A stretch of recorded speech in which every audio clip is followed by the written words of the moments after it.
There it is. There we See, go. I can hear this. It's the J podcast. It's a bit echoey. It's the K podcast. It's a bit delayed. It's the J podcast. I feel him in a cave. It's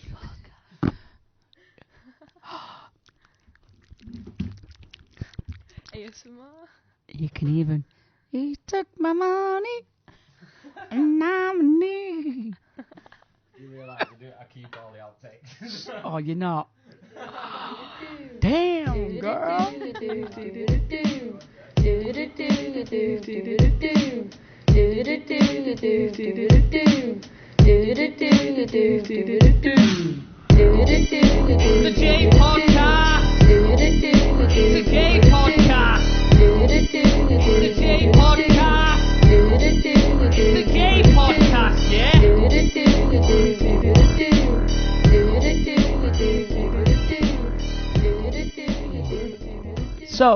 So today I'm going to be talking to Andy. Woo-hoo! Can you tell us who you are and what's your role in the youth zone? My name is Andy Nichols, a.k.a. Chicken Mum. Pop, pop, whoop, whoop. And my role in the youth zone is Community and Engagement Manager. Sounds good. Sounds a bit like, like, whoa, but Yeah. Right then. How are you today? feeling good. A bit nervous. I'm feeling good. A little bit tired. Started early this morning, but hey ho. Right. Gotta do it. How was Wigan Pride? Sick. Sick. Right from even like a week before when I'm, do you know what I mean, like planning my outfit and that, all the way through to the thingy, the event. Awesome. Tell me Really more. good. Tell me more. Tell me more. Ain't nothing but. Tell me more about why you dressed up for Wigan Pride. Right. Well, I had a bit of a deal with. I don't know if you know Patrick. Oh yeah. So Patrick in the youth zone, he's kind of. I think he's always come out. I know you may have even interviewed him, but I know we're having a little chat, and he was always talking about wanting to dress up for Pride. So I says, right, go on then. I'll like he goes, I'll only do it if you do it. So I'm like, deep down, I'm like, yes, I get to dress up. I'm like, woo! So he was kind of like, we did it a few years ago. Well, I did it probably about 2016, I think it was when we had our first Wigan Pride. And then so he brought some names in like a hat or something, picked them out. He picked one out and I picked one out, and he was like, Crystal Tips or something. I'm like, all right, so I picked one out. I'm not too sure what name I got, but and it was from there, you see. So he said, right, I'll dress up as you do. So he did. So yeah. Right. How does Wigan Pride compare to Manchester Pride? Well, I think the difference is the fact that Wigan's literally only been going for about 4 years. Yeah. 2016, I think that was the first one. So 16, 17, 18, yeah, and this one being the fourth Wigan Pride. However, Manchester, I think that's been going for 20, 30, 40 years, I don't know. Yeah. 30 years, it's been going for some real long time, so that's the difference, the fact that Wigan's getting to like the learning loads of different things, you see, which is great. Yeah. Kind of making people feel like comfortable and stuff like that. Sick, mate. Sick, mate. Now let's start coming out stories. Right. Right. It's time for you to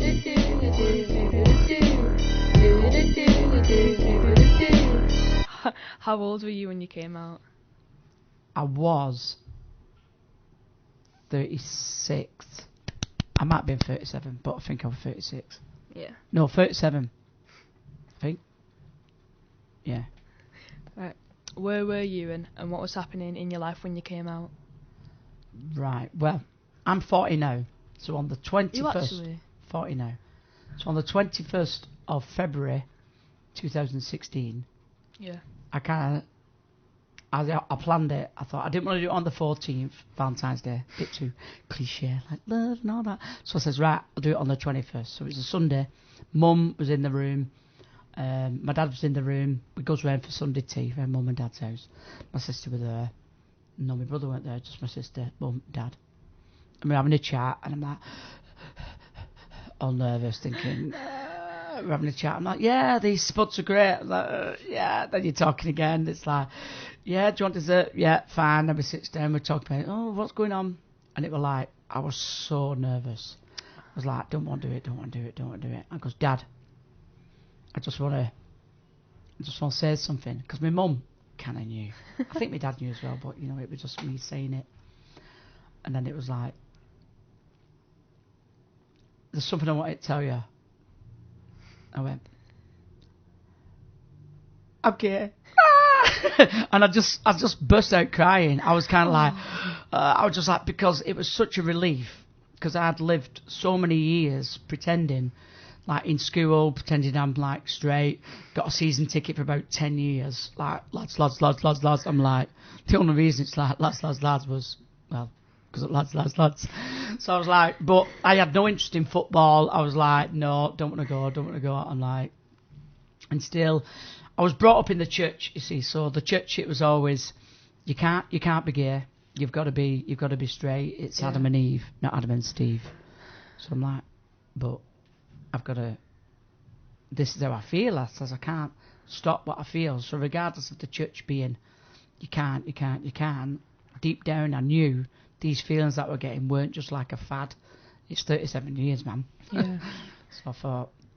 So that was, it was a long time coming, but. Right. How hard was it you to come out, and what was stopping you?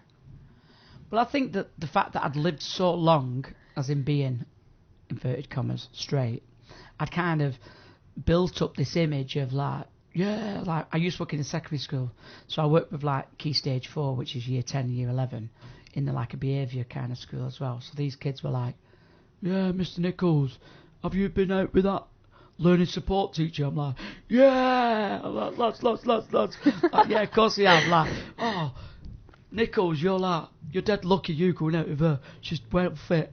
And I'm like, I built up this image then of being in this school for like 12, 13 years. I'm thinking, I built it up now with all like year 10s, 11, all cool lads. I'm thinking, yeah, it's great. Lads, all that. I'm like, this couldn't be so far from the truth. And I even got engaged. So I got engaged to a girl. I won't say her name for legal reasons. So I got engaged to a girl, and I'm like, because I couldn't be gay because of this whole church thing, I was like, got engaged. I'm thinking, right, love will grow. Surely I'll fall in love with this girl. I liked her. She was like awesome. She was great. Everything about her was kind of like everything. I could have just lied. I could have lived the story and said,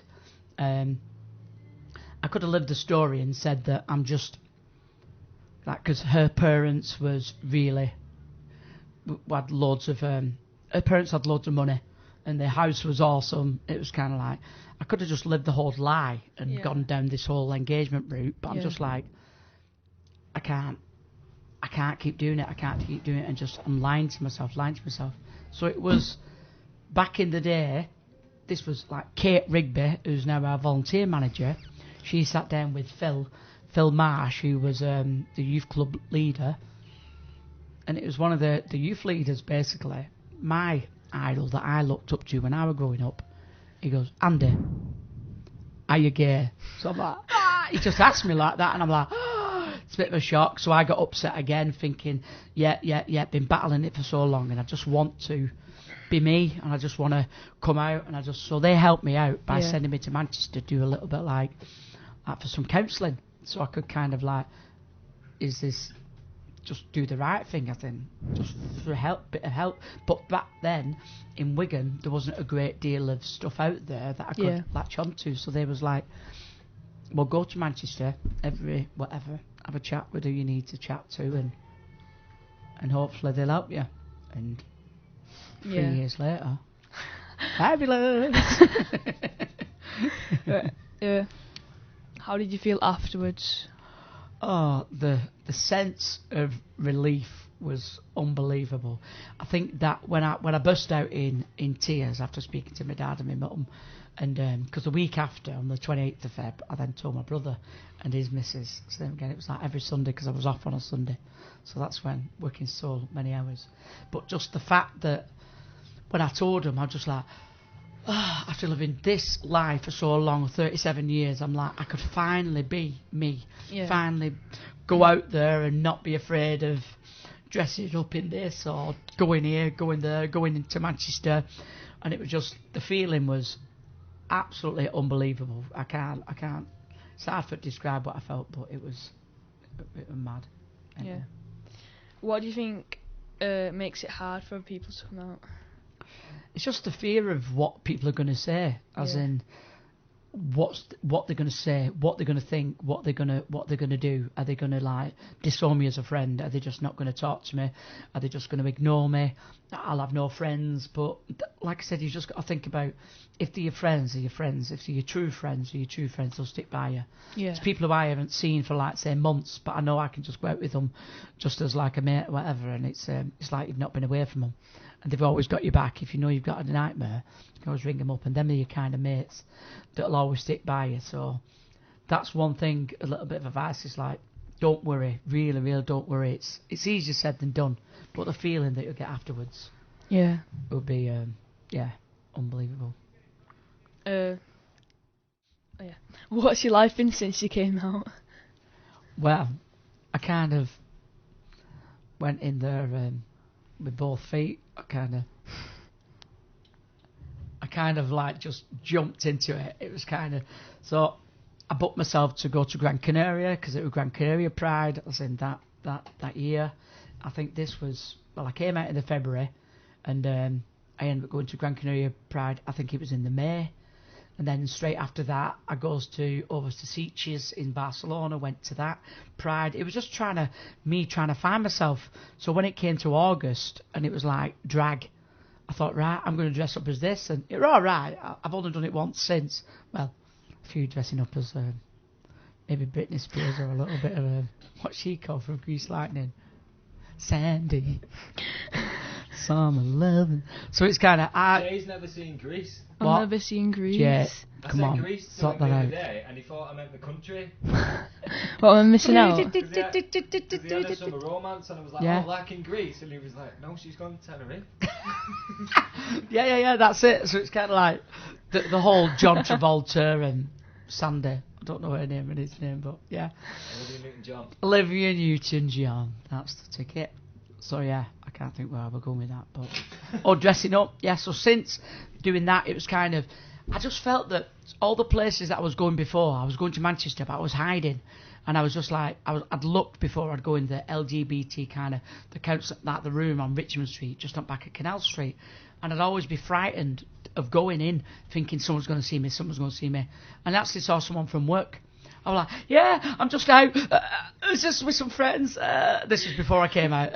Just having a drink in here. I don't know what this place is. I've been in it every week for like 2 years. I'm like, just going to this place, yeah. And I'm like, because I was like so nervous before. But then after coming out, I was like, yeah, I'm gay. I'm having a drink in a gay bar. It was like mint. It just felt, I was with, not like my own, but people that had been on similar journeys, or people that had kind of struggled coming out. So that community ethos of kind of everyone being together, that's why when it came to Pride, been chatting to a few other people that are not necessarily like gay, lesbian, or whatever, and it's kind of, as the Glow badges, gay, lesbian, or whatever, little plug there, LGBT group. What is that what it stands for? Gay, lesbian, or whatever.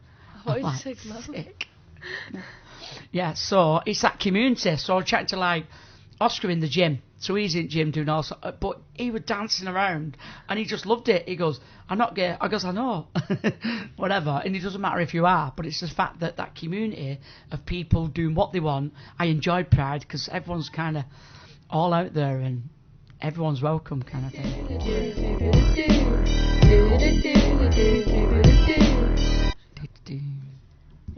Yeah. What advice would you give to someone who's not come out yet?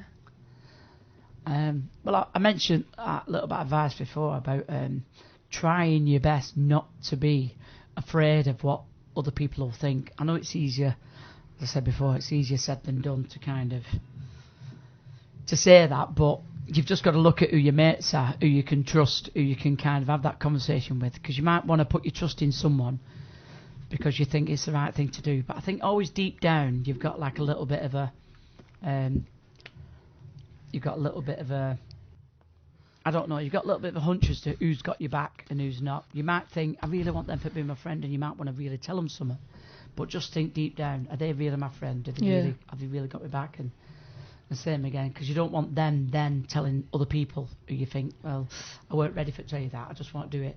Do it in your own pace. You'll have people telling you, go on, just do it. And you don't need to, take as long as you want, but for you to finally admit that this is who you really are, then you can live your life to the fullest and, kind of your best potential. It was kind of 36 years and I'm gutted that when I didn't do it when I was kind of like 20 years younger or something, because what I could have, I don't know, I never know where my life could be, but I'm here and it's sick anyway, so. It's sick, innit? On a scale of 1 to 10, how gay are you? Well, depends who I'm around. I don't know, because even Steve, who works at Rec, he's like, why did I not know that you were gay? I'm thinking, like, before I've had conversations, he goes, it's making sense now. So Patrick, I had a chat with him, do you not know I'm gay? And I told him, like, I even had a chat with, like, Ethan and Leon Dandy at 100 Mile Canoe. And we're chatting to these, and they're kind of like, so you're gay then? So you're gay? Oh, chicken man, yeah. And it was kind of like, it was min, and I felt buzzing that I told them. And it was just like, so on a scale of 1 to 10, I'm like, I'm probably right in the middle, but I know when I want to chill it out a bit. Yeah. But if I want to, like, you know what I mean, get a bit, like, woo, then I know I can kind of turn up the kind of, I don't know what you want to call it, the Kinsey scale. I want to turn up the, I don't know, turn up the heat a little bit and just be a bit like fabulous and get me Heather Borough. But I probably, maybe if 0 was like, you're not gay, and 10's like super gay, unicorns and pink, I'd probably say about 5, but maybe /6. Yeah. Maybe creeping on a 7. Yeah, that's what. Thank you, Andy, for coming on the show, on the podcast. Hope you come on it again. Thank you for everyone for listening to the J Podcast. Thank you, it's a gay podcast. Woohoo! Awesome. Thanks for having me, guys. Right, bye. The J Podcast. The gay podcast. The J Podcast.